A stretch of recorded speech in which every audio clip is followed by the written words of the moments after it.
Check, check. Okay, can everybody hear me good? All right, good. Well, good morning. My name is James Tanner, like Dorsey said. I think a lot of you out there know me. If you don't, Dorsey did a pretty good job of kind of telling my life story in about 5 minutes, so not much else to talk about. One thing I will mention, just because it kind of comes up a little bit later in the story, is I graduated from Georgia Southern with an engineering degree, and I work at Viracon, which is right up the road going toward I-16, and make glass. We're glass manufacturing. So just kind of keep that in your mind because I use it a little bit later in the talk. But like Dorsey said, I grew up in Dublin, grew up in a small church, so I've been used to speaking. Never been used to speaking with like mics and stuff like that attached because we were a small church, and contrary to popular belief, I had a big enough booming voice where I could voculate out to everyone in the audience.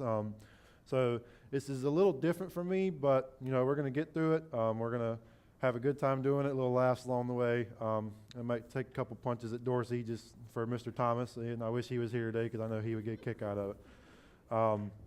But anyways, with that, kind of just go over our introduction. So like Dorsey also said, we're in a message series right now, the 100 Acre Wood Congregation. And we've kind of talked about different characters from the Winnie the Pooh series. The first week we had Kanga and Roo, and then we had Alan Rabbit and Tigger and Eeyore. So those are the ones we've kind of talked about. And the one we're going to talk about today is Piglet. So a lot of you probably realize Piglet. So what are some things you think of? And just shout them out. What do you think of whenever you think of Piglet? Smart. Scary. I hear scary over here. Pink. I heard pink over here. Anything else? Tiny. Tiny. Yeah. Scaredy cat. Shy. That's a good one. Scaredy pig. So we got a lot of scared, timid, small. I think at the last congregation somebody said, he feels like he's not a big influence. He's inconsequential. He's not part of a group because he is so small. But kind of one thing we want to focus on today's series is, a lot of times Piglet, when we think of him and we think of the 100 Acre Wood, we are associated with peer equals Piglet. Piglet equals fear. So I think that's what mostly represents Piglet when we think of him, is that we can make the two equal, fear with Piglet. So that's what we're going to be talking about today is fear. So kind of the first thing to think about, with all these other characters that we've been talking about over the past 2 or 3 weeks, they're all part of the 100 Acre Wood, and they're all part of the congregation, just like all of us is part of a congregation. And we're considering this campus and we're considering Langston campus all one congregation. In our congregation we have Tiggers and we have Eeyores and we have rabbits and owls and Kangas and Roos. We have people can probably fit into one of those categories. Everyone may have a small part of that in their personality, or they may have had that at one point in their life, briefly. But a lot of people, can associate with one of those, and that's kind of a majority of their personality. Piglet's a little bit different in that we're all piglets, and we all have been piglets at some point in some form of our life. We've all had fearful situations. Some of you may be in fearful situations right now. We all have what Piglet has, and that's fear. So why do you think we fear? What are some reasons why we have fear? Okay. So fear of loss. What? Not knowing what to expect. Failing. What? I'm sorry. Defense mechanism. Being lost. Okay, so y'all named a lot of them. And I actually named pretty much the 3 that I had in my sermon. The 3 that I thought of when I was trying to compile these notes was, because we're scared, obvious one. A lot of times fear and scared are associated with each other. A lot of times people think they're the same, but they're not exactly the same. They're more of associated with another. A lot of times you can't, if you're scared, you also have fear, and vice versa. A lot of times if you have fear, it's because you're scared of something. Now, I also said fear of failure, which someone shouted out. And then I also said fear of the unknown, or fear of not knowing. So we're going to talk about kind of some key things to remember with fear. But before we talk about that, we'll kind of dive into the sermon message, which is in your bulletin. So if you want to turn to it now, you can look at it. But it comes from Romans chapter 8, verses 14 and 16. For those who are led by the Spirit of God are the children of God. The Spirit you received does not make you slaves so that you live in fear again. Rather, the Spirit you received brought about your adoption to sonship. And by him we cry, Abba, Father. The Spirit himself testifies with our spirit that we are God's children. So, right there in that verse, it says that we are God's children. It says it in Romans. And because we are God's children, we have the Spirit in us. And because we have that Spirit, we're not slaves to fear anymore. So I think that's one of the most important things to think of is,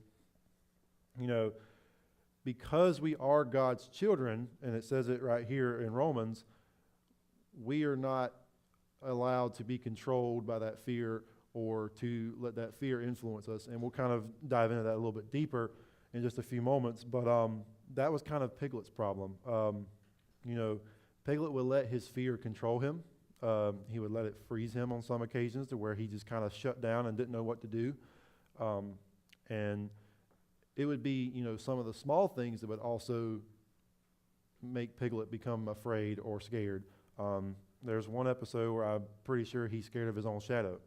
So, small things made Piglet fear, and he reacted about the same in all of them.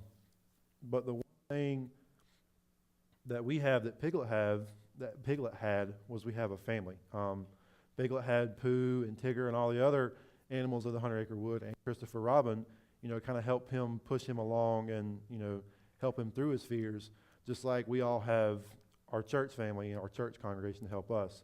But we also have something else. We also have this verse in Romans. We have it right here that tells us because we are children of God, fear doesn't control us. We may think it does, but it doesn't, because we have that Spirit inside of us. So with that, we'll kind of go through some key things to remember with fear, and I'll kind of bring it back into this verse at the end. I'll probably touch back on it, but there's about 4 to 5 things in here that are key factors to kind of remember. So with that, we'll jump right in. The first one, fear is natural. It is a common emotion everyone has. It is, just like love, excitement, sadness, timidness. It is just a common emotion that everyone has, everyone will have at some point in their life, and everyone has had. Because it is a common emotion, it's not something that, we can control when it happens to us. Situations cause us to fear. Different situations can cause us to fear. Going back to the 3 things of why we do fear, because we're scared, because of failure, because of the unknown. Example in my life, like Dorsey said, I have a wedding coming up in November, and so now I'm scared.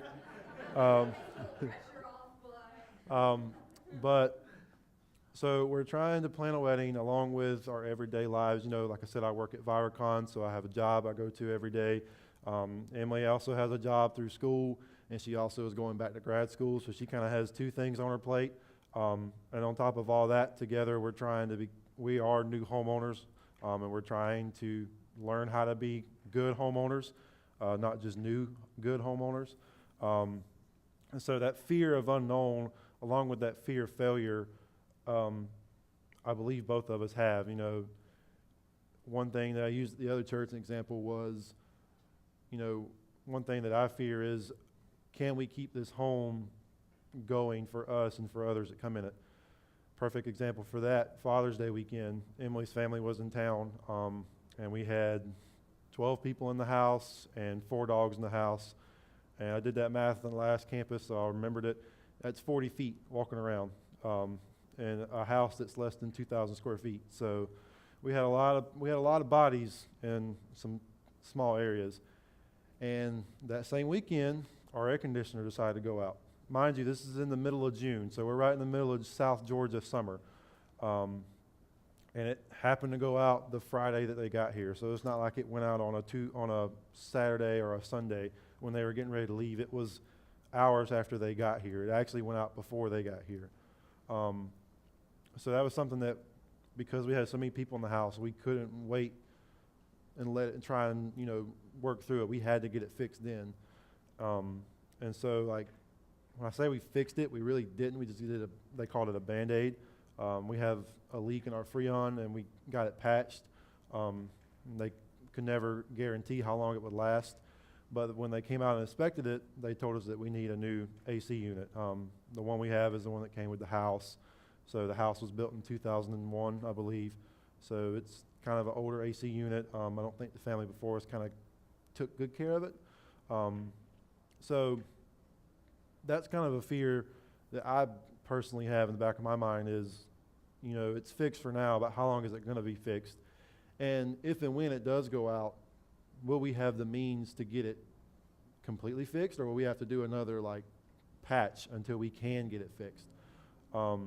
So that kind of goes back to that fear of failure and fear of unknown, where we're new homeowners, we're trying to get through homeowner type stuff. Another example, and this one's probably Emily's favorite, is on Labor Day, we decided to try to keep our ceiling fan from squeaking because it rocks and squeaks a lot. So got up that morning, started working on it, broke a screw off in the fan, couldn't get it down, had to go to Lowe's, get a screw extractor, tried to get it out, wouldn't come out, so decided to go ahead and just wallow it out because I had a pretty good bit of the screw already drilled out, so started drilling it out with a drill bit. Drill bit broke off in there, so now I have a broken screw in there and a broken drill bit in there. So at this point, we're just going to take the entire box down that holds the fan unit. We're going to put a brand new one in. So we finally, do that. We finally get it done. Call someone who's more professional at it, aka Eric, and he comes and helps us get it done. But this is something that was supposed to be a simple fix. It was like an all-day process. I think we got it done at 10:30 that night, and we started at about 10 o'clock that morning. So, that was another fear of, we don't know what we're doing. We're trying to figure this out. Nothing seems to be going our way. So we're understanding that being homeowners is a challenge, and with that comes a fear. But we've also learned from it. Now next time that I have a squeaky fan, I'm not going to try and take the screws out. I'm just going to call Eric because I'll break the screws and the drill bit off in it. So we learn from that, and we learn from those experiences. So kind of bringing it back to where I was at, fear is natural because it happens with everyday occurrences, everyday things that we do. And with that, because fear is, natural and it is every day, a lot of times people get it misconstrued that fear is a sin. And while that's kind of true, it's not 100% accurate. Fear itself is not the sin. It is when you let the fear control you and keep you from doing things that you can do or you should do is a sin. Going back to our verse, it says that we should not be slaves to fear because we are children of God. Whenever we let fear control us and keep us from doing things, then we are slaves to it. And if we're truly children of God and we truly have the Spirit, then we should not let that be a controlling factor in our lives. And another thing to remember is that fear can be a good thing. It can heighten your senses. I met with Dorsey last Friday to kind of talk about, where I was going with this talk, what I was going to talk about, some of the things that God was putting on my mind and my heart. And he brought up a cool example of Army Rangers who are in Afghanistan who kick the doors in. They call them breachers or door breachers. They'll tell you when you ask them, the fear is there, whether it's the first time they do it or the 100th time they do it. The same amount of fear is there. That same feeling is there. The only difference is that 100th time they do it, it becomes such a natural sense in a way that, all right, break the door in, figure out what's going on, breaching clear. And that's where it can heighten your senses, because when you break it in, it goes back to that fear of unknown. You don't know what's behind that door. It could be completely empty, or it could be, full of somebody who's not your friend. We'll put it that way. But you get more used to it, and you do it so many times that you know what to look for. You know where to look for people at. They're probably not going to be right in the center of the room. They're probably going to be somewhere with some sort of cover. You learn things as you do it. So that fear, helps you, it heightens your senses, and it makes you understand what to look for. Second thing is fear can keep you focused. Again, kind of going back to the same example, but some different examples. This one's kind of minor in the schemes of things now, but when I was younger, it was a bigger one. Growing up, when you're a kid, the first thing you want to do when you're 15 is you want to get your learner's permit. And the thing you want to do when you're 16 is get your driver's license, because you want to be able to go out and drive and be on your own. So for me, that whole year between 15 and 16, I was, driving with my parents, studying, trying to make sure that I wouldn't fail this test, because that was my fear, is that if I don't pass either part of it, whether it's the written or the driving, then I have to wait, try and take it again. Then I have that doubt in my head that I didn't pass it the first time, so I may not pass it the second time. And then then it starts saying, well, what if I don't get my license? Then I still have to rely on my parents to take me everywhere. So that fear was a driving force and a focus that kept me saying, no, I'm going to be prepared for it. I'm going to understand everything. I'm going to practice on the road with some tough situations. And then by the time the test comes, it'll be a piece of cake. So that's where fear can keep you focused. That fear of letting failure happen, you better prepare yourself before it so that it doesn't happen. And then fear can also be a driving force. Using the same example, I wanted to make sure I didn't fear, so I prepared myself. And you can do that with anything. You can make sure that you're so well prepared that fear is kind of off in the distance. It's not that fear of failure or that fear of the unknown is not even there, because you're ready to go. You're able to do it. Me personally, another example, going through college, there was always that fear of, well, what if I don't pass this class, or what if I don't pass this test? And then, what if I have to take this over again? And I'm like, no, I'm going to just study to a point, because at some point I was like, I'm done. Just whatever happens, happens. So study to a point, prepare yourself for it, and let that be a driving factor so that you can accomplish your goals and you can accomplish your dreams.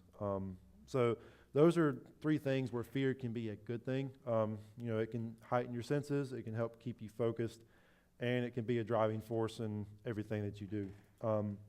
Second key point that I want to tell you today is fear isn't the problem, freezing is the problem. So going back to Piglet, like we said, a lot of times in Winnie the Pooh, anytime Piglet was scared, he would freeze. He would just kind of tense up, lock up, wouldn't be able to do anything. Got two kind of examples for that. This movie came out about this time last year. I think it was in February. Black Panther. Right at the beginning of it, they're getting ready to drop down on some armed thugs, and King T'Challa's first lieutenant says, "When you see her, don't freeze." And they're talking about the person they're trying to save. And the king goes through his whole spiel of, "I never freeze." And so drop down, the battle happens or whatever. The first time he sees her, he freezes. He doesn't do anything. He just looks at her. And an armed assailant comes up to him as, getting ready to kill him. And his first lieutenant comes in and saves him. And as she's walking by, she told him that he froze. So, we can't be Black Panther in that situation. We can't let the fear freeze us and make us stop even for a second, because that could be the second that it takes where you don't make a right decision, you don't, continue forward with what you want to do. Like, it lets you lock up and it keeps you from doing it. Another example I'll use is for some of you sports fans out there, freezing the kicker or icing the kicker in football. It's a technique that they use a lot of times. Coaches will, at the end of a game, if there's a field goal or even an extra point to some extent, it's a major part of the game, and the coach has a timeout, they'll call a timeout and they'll make that kicker think about it, and they'll get in their head. And sometimes the kicker makes it, sometimes he misses it. Sometimes it works, sometimes it doesn't. But that's another example of, because that kicker wasn't able to go ahead and go through his motions and get his job done, and he was just kind of out there and he was thinking about, I got to make this field goal, I got to make this field goal, I got to kick it, wherever I need to kick it, I got to take my 1, 2, 3 step drop, all this stuff he starts thinking about, and that can cause them to kind of freeze up in the moment, and then they don't do the exact thing they're thinking about. They hesitate. So like I said, don't let fear be the thing that causes you to freeze. Don't let the fear freeze you, but freeze the fear. So in your mind say, all right, I may have this fear, I may have some scared or maybe afraid, but I'm not going to let it make me lock up. I'm going to make it lock up. I'm going to tell it that no matter what I'm afraid of, I'm going to push through it and I'm going to get through it. So don't let the fear freeze you, but freeze the fear. And then you need to be able to control your fear and not let it control you. So kind of don't let the fear hold you back from doing things. And we'll kind of talk about some examples of that in a little bit. But make sure that your fear is not a negative driving force for you. Don't be afraid to not go do something just because you might fail or because it's a new territory for you. Go try, see what happens. That's the only way you can get better at something. That's the only way you can know if it's not something that you're good at or that you can do. And also, if it is something that you are not good at, it's a way to help you get better at it. And we'll kind of dive into that a little bit later. And a lot of times, we don't go after things in our lives that we should because of fear. Again, it could be we're afraid of failure, we're afraid of the unknown, we're just scared in the moment. It could be that the situation is so intense that we just are scared in general. But we can't allow that to control us. We can't allow that to keep us from moving forward and becoming better in whatever the situation is. So the third thing is confront your fear and don't run from it. And I kind of talked in the other campus this morning of don't run from it in the sense of you're running away from it. There's some situations whenever you are dealing with fear or you're afraid or scared that sometimes maybe walking away is a good decision. Maybe you don't need to face it right now. Maybe you're not ready to face it. Maybe it's not the time or place to face it. Maybe you need to walk away to gather yourself so you're better ready to face it. So it's okay to walk away from it with the intention of coming back. Don't ever run from it and try to continue to run away from it for your entire life, because then you're never going to face it and you're never going to be able to get over it and you're never going to be able to learn from it. And it'll be something always there. And that goes back to it controls you because you're never wanting to face it. It's always there. So it may make you run away from other situations because that fear is there.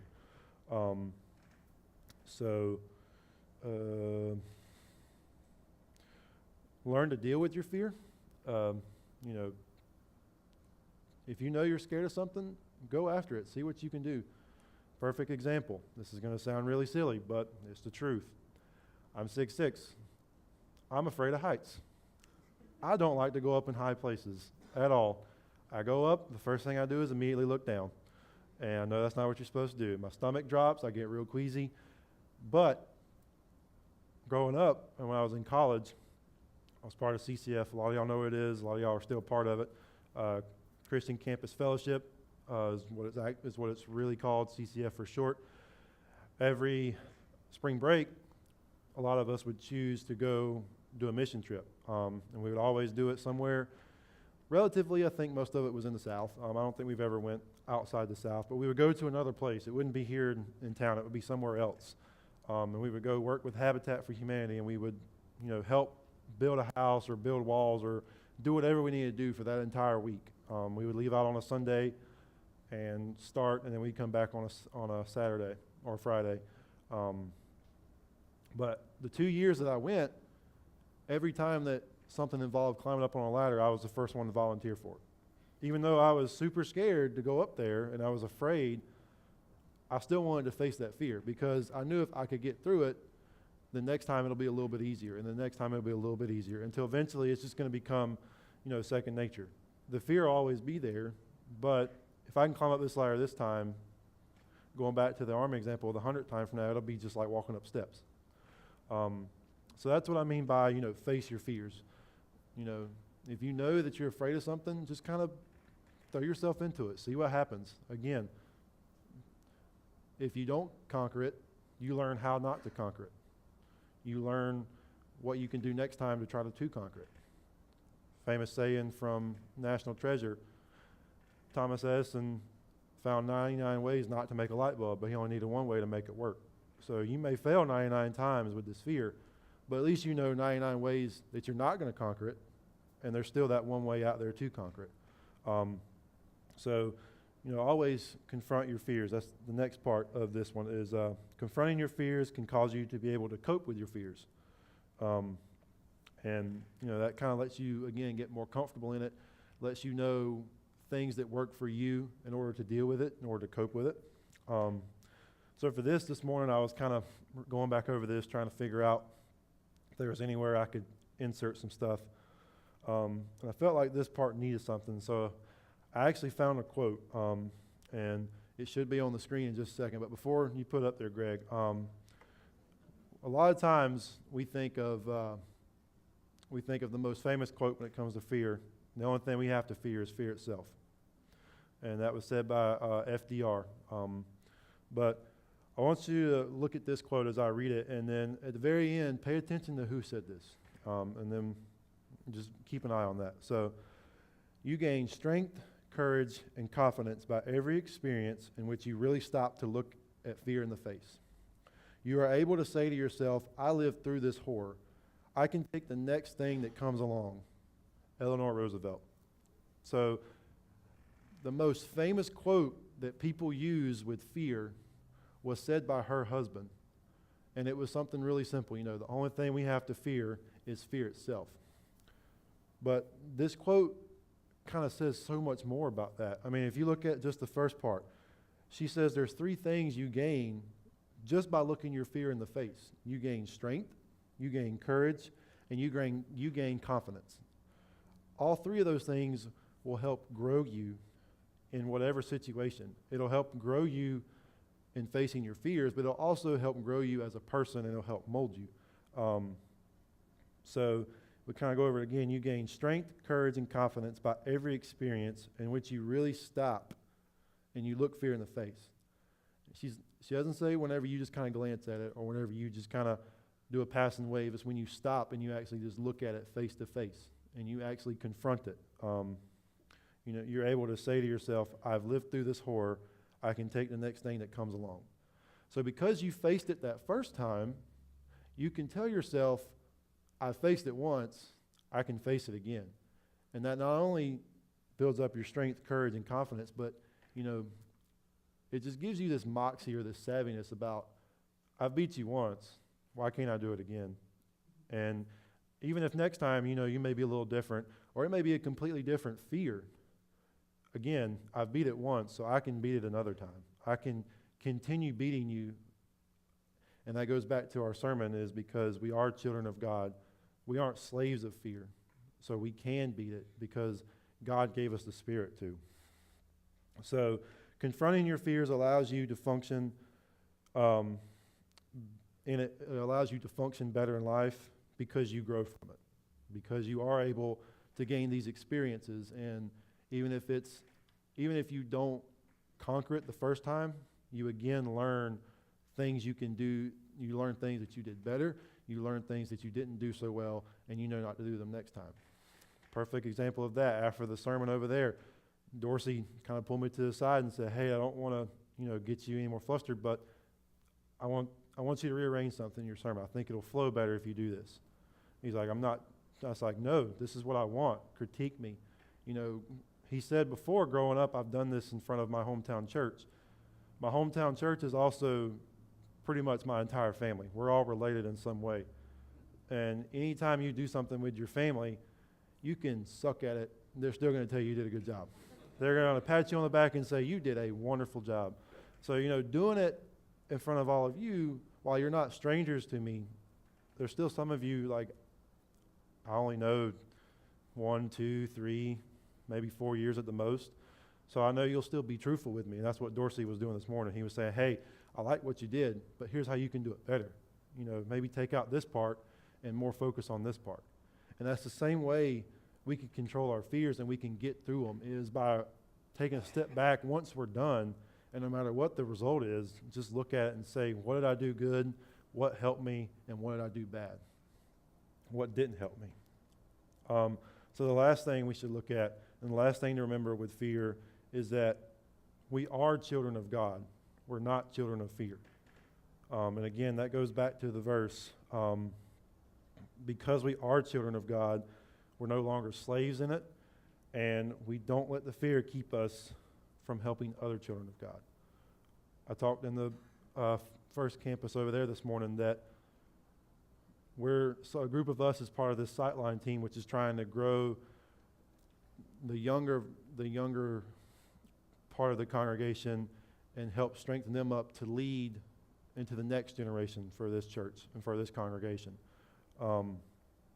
And a couple months ago, we started looking at kind of the demographics around both our areas. And over at Langston, where we have all our youth activities and where we have all our Kids Spring stuff on Wednesday night, it was really eye-opening that the majority of homes around there are small, low-income family homes.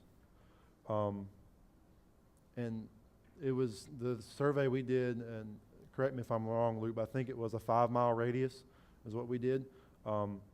So that's 5 miles. We have that much potential to bring into our youth, which is our future, to kind of help build this church up, which is what our goal is. And it's not to build it up so we can get more people through the door because we want our attendance to look good. It's because we want to get more people through the door, and we can send them back out through the door to go get other people and to go help them grow in their lives. And it starts with, that younger generation. And so we have so much potential because we have all these kids around us, and we don't go after it. And I'm guilty of it too. We don't go after it because of fear.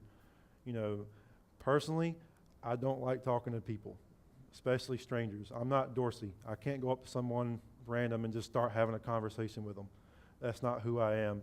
I like to get to know someone first before I can start having deep, meaningful conversations with them. But Dorsey can do that. But I know in order to get those kids that are out there, some of them are across the street. In order to get them there, I have to take that step out of the comfort zone and go talk to a stranger and say, hey, we're part of this church. We have a youth group every night. Would you mind if your kids came over and just experienced it? Something that small that we all can do is being held back because of fear. And that's just a personal reason. There's other reasons that you have that hold you back. But that's just kind of one example. And I also said this morning.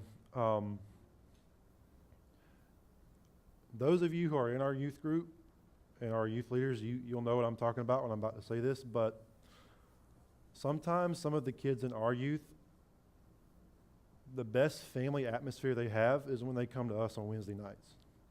And I don't mean that in a bad way, but a lot of our kids are from broken homes, and their family lives at home are not very ideal and are not very good. And believe me, they'll tell you. They'll tell you in a heartbeat everything that's going on with them and all the problems that they're having and all the problems that's going on with their mom or their dad or whoever's in the house. So the kids we have now, we're that church family for them who's I don't want to say a better family, but we're a better family atmosphere than their actual homes are. And there's kids out there, like I said, across the street that may be that same way. And we're not going after them because we're scared, because we don't want to get outside our comfort zone. It's like Dorsey said a couple months back when he used the penguin analogy. We want to stay in the center, but we don't ever want to get outside where the harsh conditions are and let other people come in. And that's so sad because it says right here in Romans, if we are children of God, then we won't let fear, we won't be a slave to fear. We won't be slaves to fear. So the last point I'll leave you with, and it's kind of our challenge, is remember that we all fear something, but we should never let it control us. We should never let fear control us, freeze us, or keep us from doing something.